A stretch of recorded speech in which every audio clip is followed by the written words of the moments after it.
First ఒక like కొట్టి పూర్తిగా చూడండి, మీరు అది కూడా చూడొచ్చు. Okay, let's go. రాష్ట్రంలో అసలు ప్రభుత్వం ఉందా? పోలీసులు ఇంత క్రూరంగా వ్యవహరిస్తారా? కొంతమంది మనుషులు ఇలాంటివి చేయడానికి గల కారణం భయం లేకపోవడం, గోపు మీద ఒకటి దెంగి చెప్పేవాళ్ళు లేకపోవడం.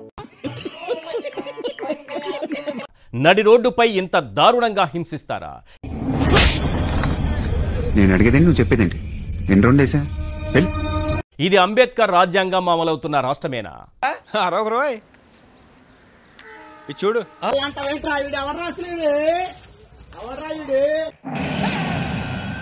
ఇప్పుడు ఎక్కడ కొట్టాలరా? నిన్ను కొట్టకుండా పనే మార్గం లేదు. పోలీసులకేమైనా ప్రత్యేక రాజ్యాంగం ఉందా?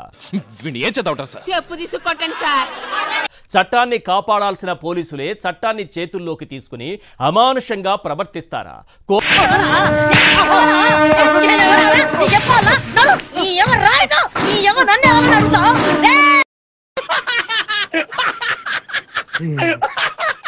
కోర్టులతో పని లేకుండా పోలీసులే శిక్షలు విధించేస్తారా? చంద్రబాబు నాయుడు గారు అమరావతి చూడటానికి వెళ్తే బస్సు మీద రాళ్ళు ఇసురుతా ఉంటే ఆ రోజు ఎందుకు రాళ్ళు ఇసిరారంటే భావ స్వేచ్ఛ ప్రకటన అని మాట్లాడారు.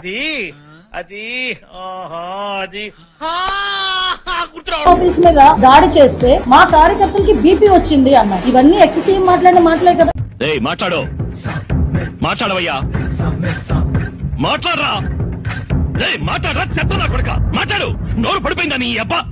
తెనాలిలో జరిగిన దళిత మైనారిటీ యువకులపై పోలీసుల దాష్టీకాన్ని చూసిన తరువాత ఇప్పుడు ఈ ప్రశ్నలు వినిపిస్తున్నాయి. పోలీసు నేనెంత ఎదవనో నాకే తెలియదు.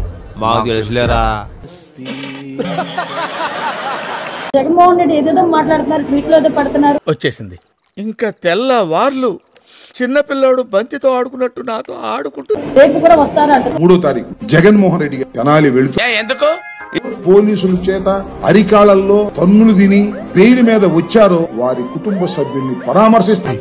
నీలో బేసిక్ సెన్స్ ఉంటుందనుకున్న ప్రతిసారి నువ్వు నన్ను డిసప్పాయింట్ చేస్తూనే ఉన్నావు. చట్టాన్ని చేతుల్లోకి తీసుకుని పాశవికంగా ప్రవర్తిస్తే మన హోంమంత్రి గారు వారిని కంట్రోల్లో పెడతారని మీరనుకుంటున్నారేమో.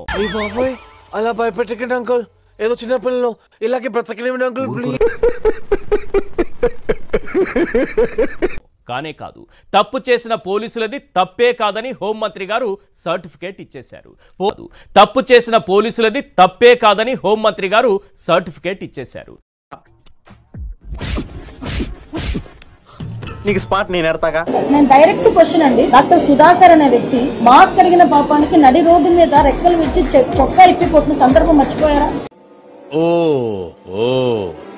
పోలీసులు ఓ అడుగు ముందుకేసి నడి వీధిలో అమాయకుల్ని కొడితే తప్పేంటని ఎదురు ప్రశ్నించారు. ప్రజలు నిజాన్ని తెలుసుకోవాలి. మీరు తప్పు చేసిన వాడి ఇంటికి, అదే విధంగా గాంజాయి బ్యాచ్ వాళ్ళ ఇంటికి వెళ్తున్నారంటే అతని బ్యాక్గ్రౌండ్ ఏంటో మనం కూడా ఆలోచించుకోవాలి, ప్రజలు కూడా ఆలోచించుకోవాలి. అసలు మనం ఆంధ్రప్రదేశ్ లో ఉన్నామా, ఆఫ్ఘనిస్తాన్ లో ఉన్నామా?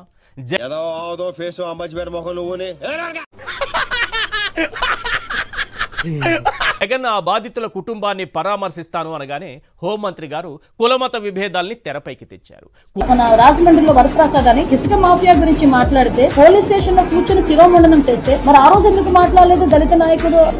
అంటే అది కూటమి అధికారంలోకి వచ్చిన ఈ ఏడాది కాలంలో 390 హత్యలు జరిగితే పోలీసులు ఒక అడుగు ముందుకేసి ఎంతమంది నిందితులను, ఎంతమంది దోషులను నడి వీధిలో ఇలానే లాఠీలతో కొల్లబొడిచారు. మేడం కదా అని అడ్డమైన వాగుడు వాక్కు పచ్చడైపోద్ది. గారే సమాధానం చెప్పాలి. ఆ రోజు ఎందుకు వరప్రసాద్ ఇంటికి వెళ్ళి పలకరించలే? ఆ రోజు ఎందుకు డాక్టర్ సుధాకర్ ఇంటికి వెళ్ళి పలకరించలే? ఆ రోజు ఎందుకు ప్రవీణ్ ఇంటికి వెళ్ళి పలకరించలే? నేను ఇలా బుక్ అయిపోతాను కల్లో కూడా ఆడుకోలేదు.